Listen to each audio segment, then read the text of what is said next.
And so the research that I conducted discovered that 2/3 of customers say that speed is as important as price.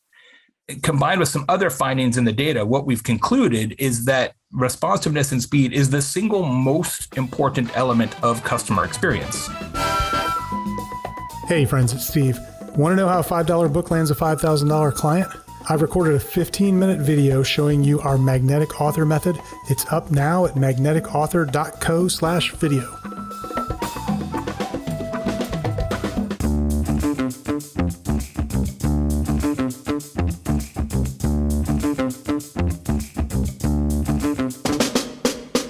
Welcome to the Unstoppable CEO podcast. I'm your host, Steve Gordon, and let me tell you, today we got an amazing interview. I'm so privileged to have our guest back with us today for a second interview on the podcast. I'm talking with Baer, and if you don't know Jay, he is a customer experience and digital marketing pioneer, literally one of the first in the space, and has led it for now almost 30 years. He's an expert advisor, a researcher, and an analyst. He spent the last 30 years helping the world's most iconic brands gain and keep more customers. And Jay's got a great story. He's a seventh-generation entrepreneur. He's written 6 best-selling books and founded 5 multi-million-dollar companies. He's also an inductee into the Halls of Fame for Professional Speaking and Word-of-Mouth Marketing, and the creator of multiple award-winning podcasts. And he is also one of just 2, I guess the top 2 influencers in tequila. And I can't wait to hear that part of the story. But today we're going to be talking about speed and the importance of speed in business. Baer, welcome back to the podcast. Thanks, my friend. Great to be here. It's kind of ironic that, yes, I've got a bunch of new research on speed and its impact on business success and overall consumer patience. At the same time, tequila is one of the slowest things that you can actually make in the world of alcoholic spirits. An agave takes 7 years to reach maturity before it's harvested, and then it's gone, right? It's not like grapes where every year you get more grapes. You wait 7 years, you harvest it, and then you got to start over. So it's actually quite a labor-intensive and time-intensive process. Well, and I feel like when you consume tequila, it tends to slow things down in the world anyway. It changes your perception of time. That's it. So, last time we talked, you had just published Talk Triggers, which was a huge success around word-of-mouth marketing, and you're back with some new research around the impact of time on customer acquisition and customer happiness. Give us a little bit of update. What's happened over the last couple of years, and what kind of brought you to focus on this topic? What's funny is that all the books I've written to date have included at least a chapter on speed. It's been something I've been interested in a long time, but this is definitely my deepest dive into the subject. There's a whole research report and infographics and videos at thetimetowin.com. And the reason I decided to go down this road is I had a simple observation that ended up being a lot of nuance to it, which is that the pandemic changed how we think about time. It made us all realize that nothing is guaranteed and nothing is promised. And consequently, all the big trends that we've talked about in business over the last, 6 to 12 months, things like the Great Resignation and quiet quitting and the combination of business and leisure travel, bleisure travel, as it's called, work from home and childcare and fewer people going to higher education, all of those trends are actually literally the same trend, which is that we care more about time and how we spend it than we did in the past. What we've realized is that each of us has just 1,440 minutes a day, period. And you can't get more and you can't make more. Time is literally the only resource that we all share equally. It doesn't matter if you're Elon Musk or someone experiencing homelessness. It doesn't matter if you're an American or Venezuelan, a grandfather or grandson. We all have those 1,440 minutes, and that's it, period. And so we've all decided maybe we shouldn't be so frivolous about, we'll just do it tomorrow. It doesn't matter if it takes too long or we don't care. And so the research that I conducted discovered that 2/3 of customers say that speed is as important as price. Combined with some other findings in the data, what we've concluded is that responsiveness and speed is the single most important element of customer experience. And I will tell you, and you all know, businesses don't treat it that way, at least not very often. And it's a real opportunity. Yeah, I can imagine. So, I mean, you and I both know the businesses that we interact with, half the time, the frustration comes from not being able to get the answer you want when you want it. Absolutely. You Absolutely. know, And and not only is it in a customer service context like that, where you're an existing customer and you need information and it takes longer than you expect, which has huge negative impacts on customer loyalty and revenue. But it's even as important, if not more important, in the customer acquisition scenario. Okay, here's what happens. This happened to me not long ago, and this won't be an unfamiliar tale to most of you. I needed to get a painter. So I call 3 painters, as one does. I don't know what painting costs. Let's talk to 3 people. One painter got back to me in 4 hours, Steve. Second painter got back to me in a day. Third painter got back to me in 2 days. Which painter did I hire? the one that got back to you first. The one that got back to me first.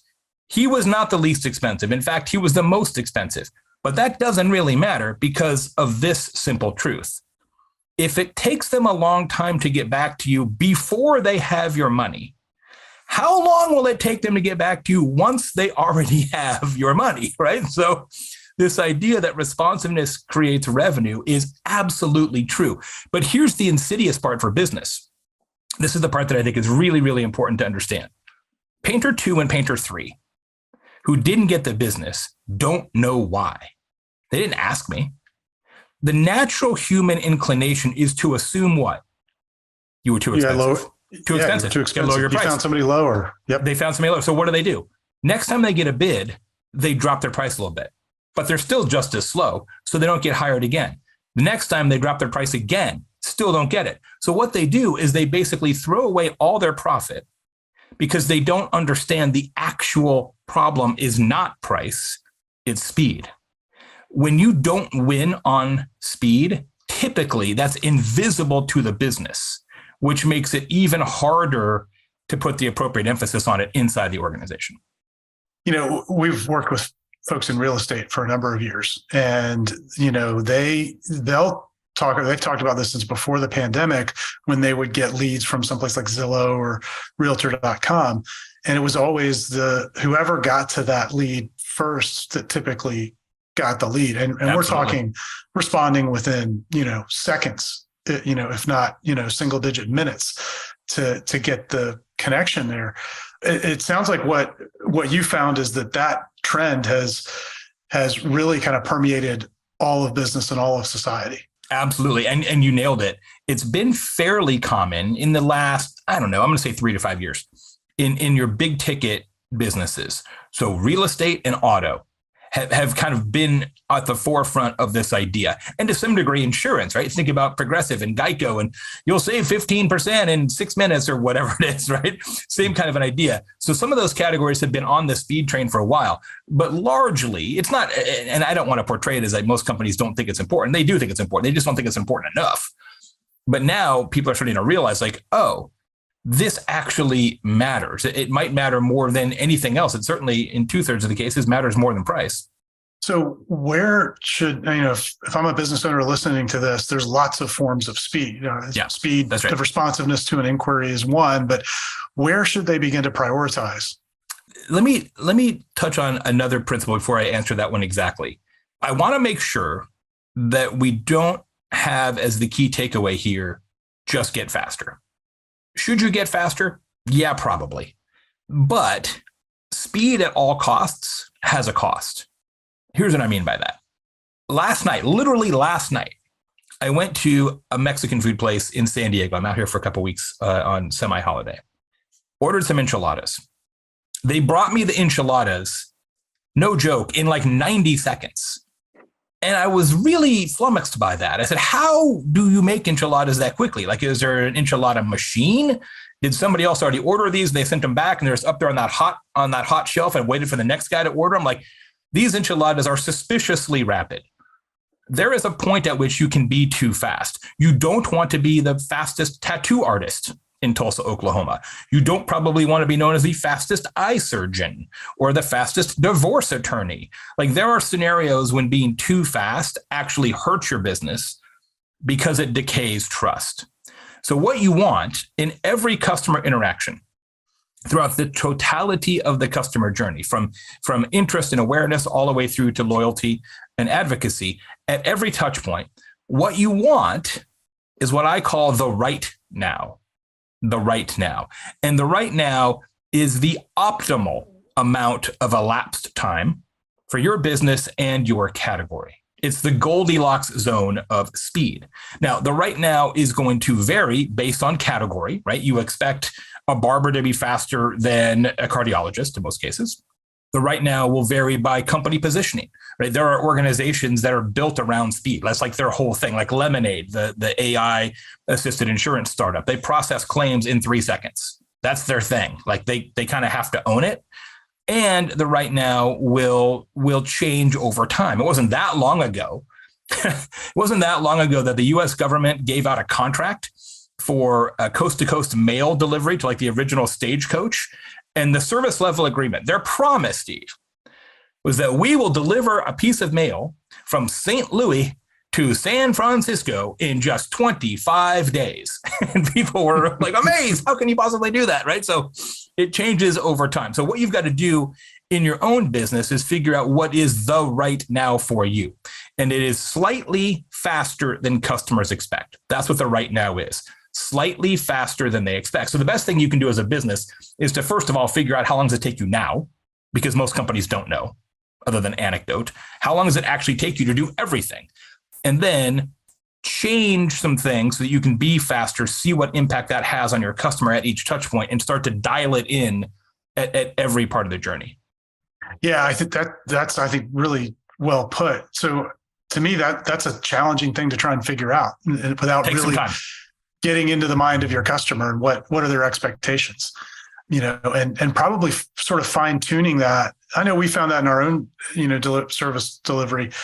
There are things that if you deliver them too fast, it's not that it erodes the trust as much as it confuses the customers because they get too many, inputs at once, as we're delivering this long, this long kind of service. So, as you've worked with businesses to try and implement this, what are some of the real key questions to be asking? Well, as I mentioned, the first key question is how long does it take today? And you would think that's self-evident, but it's not. I ask so many executives, well, how long does it take you to deliver your furniture today?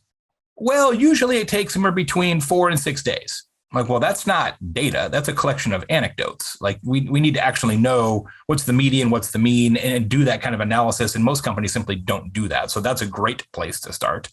Then figure out a way to talk to customers to say, okay, well, what if it's a little faster? How would you feel? Or even do it in a test scenario. Say, okay, we're going to take 10% of our customers and we're going to find a way to deliver their furniture in 2 days and then measure the impact on loyalty and advocacy and lifetime value, those kind of things, which again, it is not simple, but is very doable and is worth the time. But one of the things that we found in the research that I think you'll love is this idea that some customers really cherish instantaneous results and others don't care as much. We all care about speed. There's almost no customers like, whatever, get back to me whenever you want. But some customers are super into it. So what the research finds is that 25% of your customers will pay up to 50% more if they never have to wait. So if you do the math on that, 25%, 50%, it's a 12.5% overall revenue lift. So one of the big recommendations that I work with businesses on is how can they offer a fast pass? And we see this around us, right? Disney does it. You pay more, you don't have to wait. TSA Pre and Clear at the airport are both fast passes. Pay more, don't have to wait. But literally every business should have a fast pass. Consultancy should have a fast pass. We got 3 projects in front of you. You want to be first, it's going to cost you more. A doctor should have a fast pass.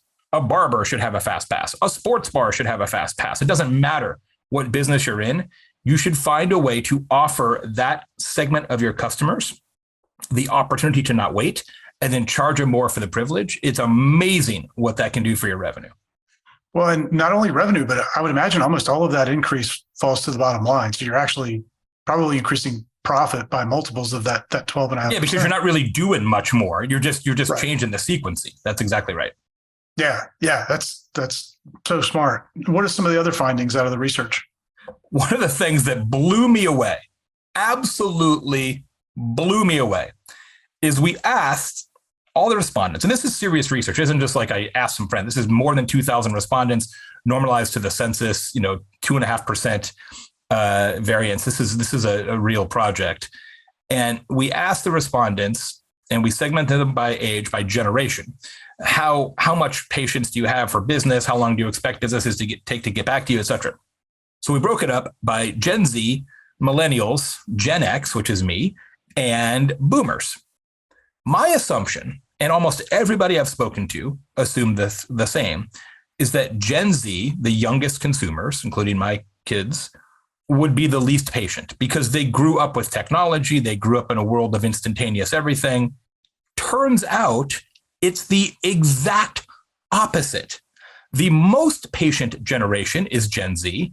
The least patient generation, boomers.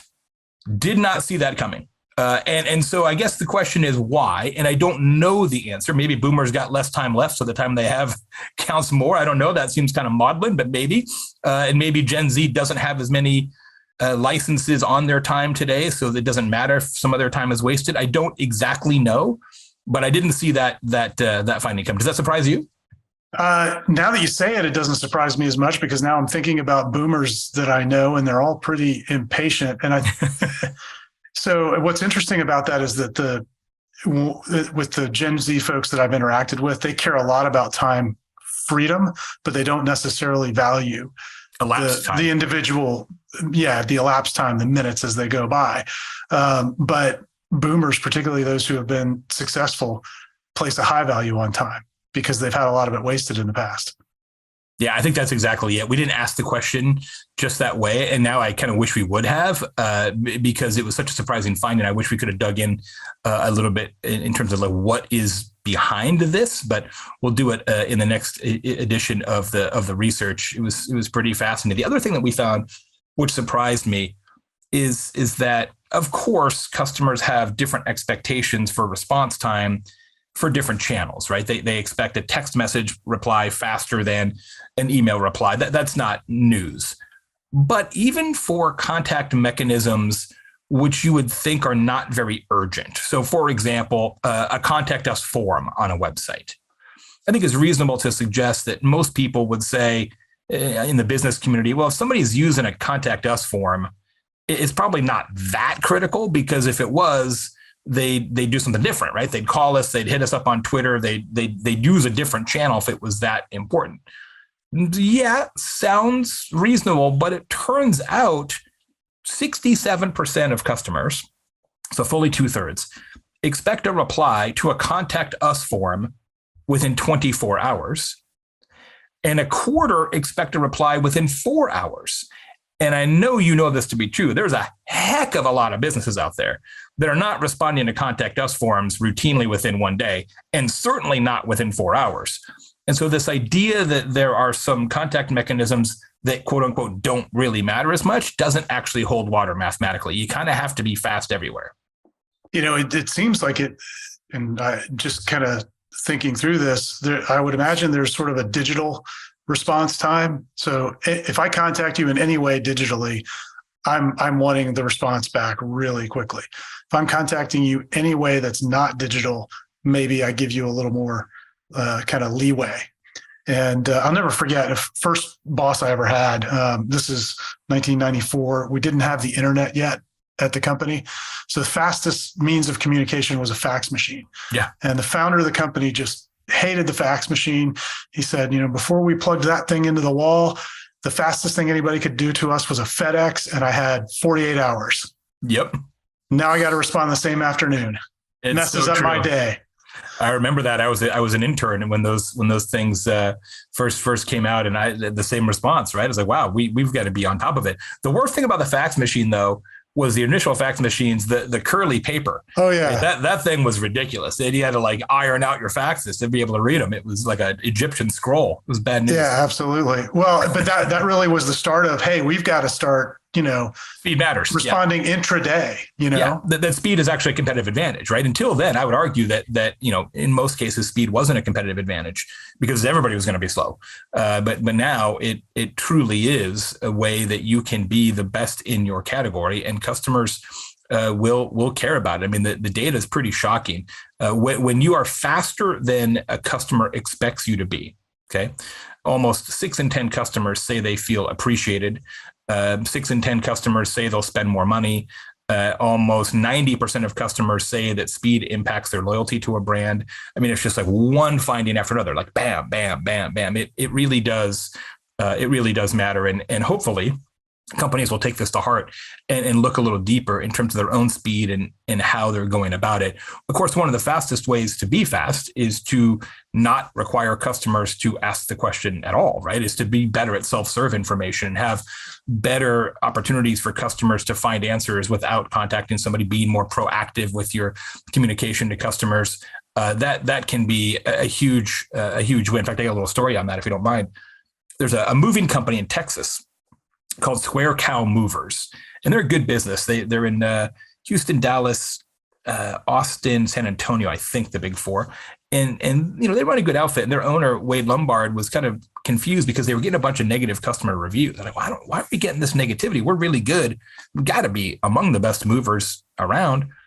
So he did a smart thing. He went in and analyzed all the negativity, the reviews, looked at some customer emails, talked to some sales reps, et cetera. And he discovered that most of the customers weren't really unhappy about moving. Not it wasn't like they broke a piano or, ripped a sofa or didn't show up. It wasn't really that. It was all this peripheral stuff. It was like, oh, I didn't know my cat couldn't be there. Or I didn't know I had to trim that branch above my driveway so the truck could get in. Or I didn't know I had to move my car.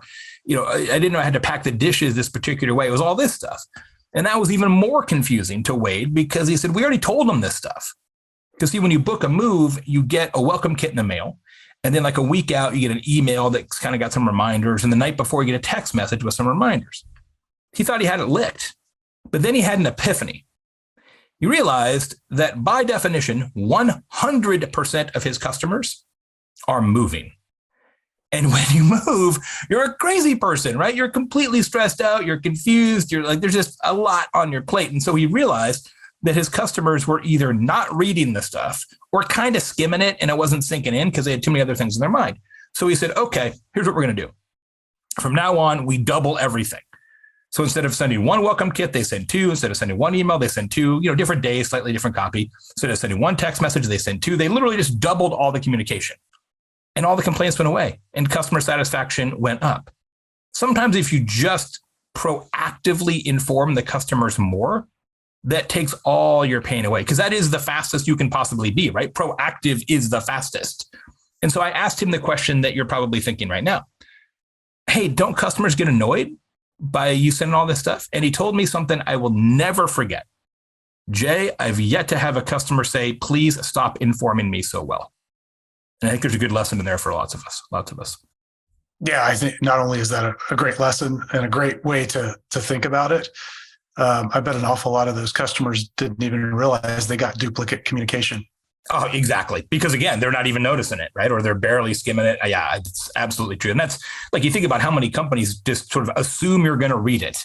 Your auto finance guys, your bank, your insurance company, your stockbroker, whatever, they're just firing off emails like, we did our part. We sent you the email, just assuming that you will read it and follow the instructions and click the thing or whatever. Especially in a world where everybody's got a giant overflowing inbox, I think it's dangerous to assume that customers are going to take action in any individual email.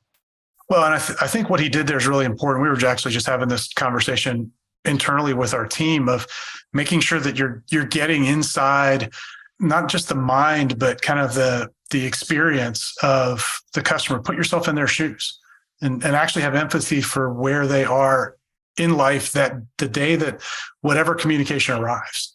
Because until you get into that experience, we all like to sit, I think, back in our little businesses and go, well, I sent the thing and I've experienced it from my end. They must experience it the way I do. And that never happens. It's so true. And I think that it's smart to do multimodal as well, right? To not just send a bunch of emails, send email and direct mail and text. It's really wise to mix your mechanism for customers. It's funny what you say, though, is experience it through the customer's eyes. I used to say this all the time to people. So you know who advertises in Tennis Magazine? Companies that make tennis products and CMOs who play tennis.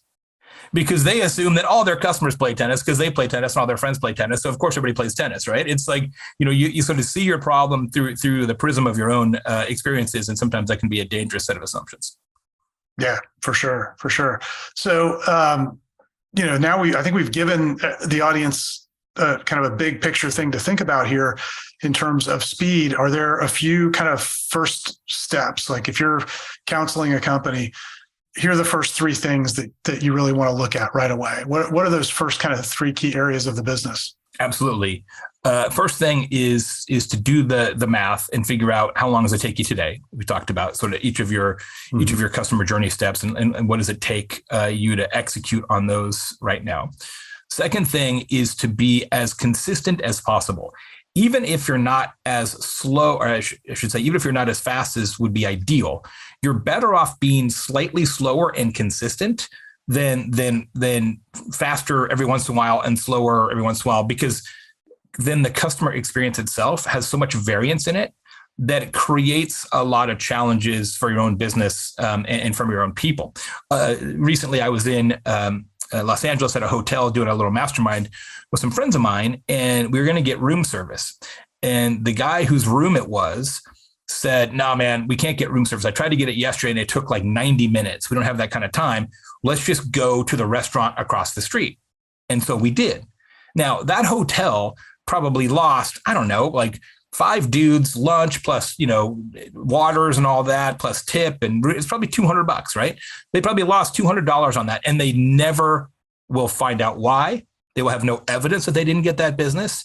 Now, I suspect that hotel's room service is not typically 90 minutes. If that was an outlier, somebody was sick, oven didn't work, like wheel broke on the cart, like I don't know why, but I can't believe it's always 90 minutes. But in that case, it was. And that variance is what then cost them the business down the road. So trying to reduce your variances actually will help a lot, even if it's not as fast yet as you want it to be. So it's a second tip. And the third one, I would really start working on this fast pass idea to really think about, okay, there's got to be a way that we can let people jump the line if we charge them more money. It'll take some time to kind of think through how that works operationally, but it's certainly something that you should start on now.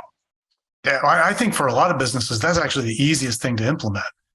Particularly for service businesses. I agree. All you've got to do is say, here's our backlog. And if you want to be at the front of the line, it's X, maybe you've got to have a challenging conversation with another client, but usually you don't. Usually you can accommodate.